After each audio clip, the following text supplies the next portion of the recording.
जय सिया राम भक्तों। आज मैं आपको बताऊंगी नवरात्रि व्रत कथा।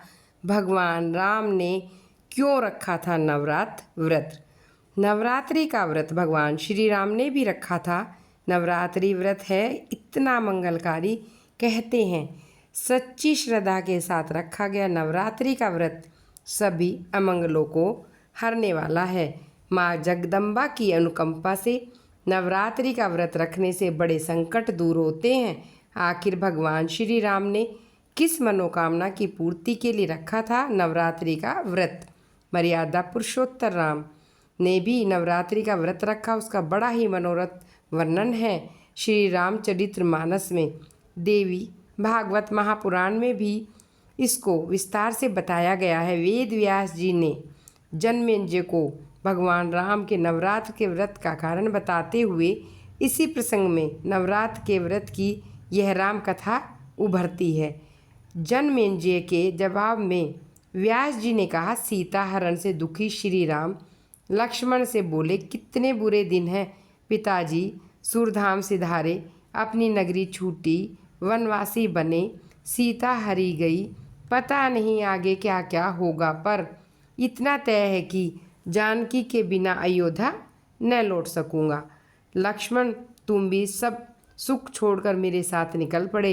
अब इतना कष्ट भोग रहे हो, रावण ने अधिक परेशान किया तो जानकी प्राण दे देगी, पर उसकी बात न मानेगी।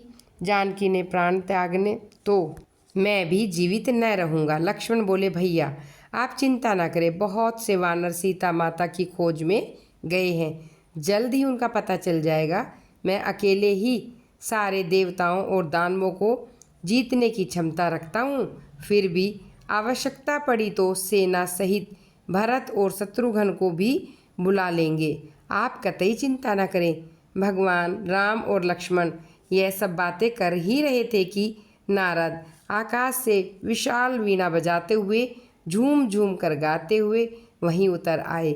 नारद जी ने श्री राम से कहा, राघव तुम साधारण मानवों की तरह इतने दुखी क्यों हो। देवलोक में मुझे पता चला है कि रावण ने सीता का हरण किया हुआ है।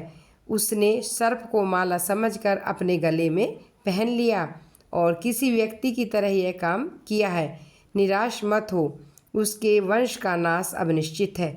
यह कैसे होगा मैं बताता हूँ। इसी अश्विन महीने में नवरात्र व्रत करो। नवरात्र में उपवास, भगवती की पूजा, उनके नाम का जप, हवन हर तरह की सिद्धियों का देने वाला होता है और ब्रह्मा विष्णु महेश इंद्र तक यह व्रत कर चुके हैं। कठिन परिस्थिति पड़ने पर तो यह व्रत जरूर करना चाहिए। विश्वामित्र, भृगु, वशिष्ठ और कश्यप ने भी यह नवरात्र व्रत किया था। वे सब माँ भगवती की कृपा से अपने ऊपर आई विपत्ति को टालने में सफल रहे। इसलिए आप रावण वध के लिए इस व्रत को अवश्य करें। भगवान राम ने कहा, मुनिवर मैं यह नवरात्र व्रत करूँगा, पर पहले यह बताने की कृपा करें कि जिनका व्रत मैं करूँगा वे कौन देवी है, उनका क्या प्रभाव है, वे कहाँ से अवतरित हुई हैं। श्री राम के सवाल पर नारद जी ने माँ भगवती के बारे में कहा, उनकी महिमा अनंत है, जिसको कह सकना कठिन है। उनके अनगिनत नाम हैं। वह आदिशक्ति देवी है जो हर जगह हमेशा विराजमान रहती हैं और यह देवी तीनों लोकों की सृष्टि करती हैं। ब्रह्मा जी और वेद इन्हीं से प्रकट हुए। भगवान राम ने कहा, मैं पूरी लगन से आदिशक्ति का यह व्रत रखूँगा, कृपया व्रत की विधि विधान बताइए। इस पर नारद जी बोले, एक ऊंचा आसन रखकर उस पर भगवती जगदम्बिका को स्थापित करें। 9 रातों तक उपवास करते हुए विधि विधान से उनकी पूजा करनी चाहिए। मैं इस कार्य में आचार्य का काम करूँगा। अश्विन मास आ गया था। भगवान राम ने मुनिवर नारद जी के कहे अनुसार किष्किंधा पर्वत पर एक ऊंचा आसन बनवा लिया और भगवती जगदम्बिका की मूर्ति स्थापित की। नारद जी के बताए अनुसार उपवास भी रखे। भगवान राम के साथ लक्ष्मण भी हवन, पूजा पाठ और जप में लगातार लगे रहे। अष्टमी तिथि आ गई। भगवान राम ने माँ जगदम्बा को 108 नील कमल के पुष्प चढ़ाने की व्यवस्था कर रखी थी। वे एक एक करके पुष्प चढ़ाते जा रहे थे, पर 107 पुष्पों के बाद आखिरी नीलकमल गायब हो गया। रावण ने अपनी माया से उसे गायब कर दिया था। अब रात हो चली। इस दुर्लभ नीलकमल की व्यवस्था असंभव थी। ऐसे में कहीं पूजा अधूरी न रह जाए।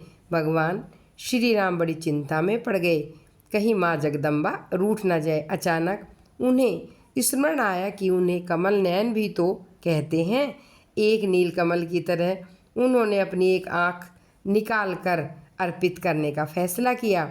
भगवान राम ने तत्काल अपने तरकस से एक तीर निकाला और अपनी आँख निकालने ही वाले थे कि उस किष्किंधा पर्वत पर आधी रात में उजाला छा गया और माँ भगवती प्रकट हुई। सिंह पर बैठी हुई भगवती ने श्री राम और लक्ष्मण को दर्शन दिए। देवी ने कहा, श्री राम, मैं तुम्हारे व्रत से बहुत प्रसन्न हूँ। मनचाहा वर मांग सकते हो। मनु के पवन वंश में विष्णु के अंश के रूप में तुम्हारा अवतार देवताओं की प्रार्थना पर रावण वध के लिए ही हुआ है। तुम्हारे साथ उपस्थित ये सभी वानर देवताओं के ही अंश हैं। इन सब में मेरी शक्ति है। लक्ष्मण शेषनाग का अवतार है, यह मेघनाथ को मार डालेगा। अब इस व्रत को पूरा करने के बाद पापी रावण को मारकर सुखपूर्वक राज्य भोगो। 11,000 वर्षों तक धरती पर तुम्हारा राज्य रहेगा, जिसके बाद तुम अपने परम धाम को सिधारोगे। व्यास जी ने कहा। यह कहकर भगवती अंतर्ध्यान हो गई। भगवान राम बहुत प्रसन्न हुए। नवरात्र व्रत समाप्त करके दशमी के दिन भगवान राम लंका की ओर चले, पर उससे पहले विजयदशमी की पूजा भी की थी। भक्तों, आपको ये कथा कैसी लगी कृपया कमेंट बॉक्स में अवश्य लिखें। मेरी वीडियो अगर आपको पसंद आई तो लाइक करें, सब्सक्राइब करें और अधिक से अधिक वीडियो को शेयर करें। जय माता दी।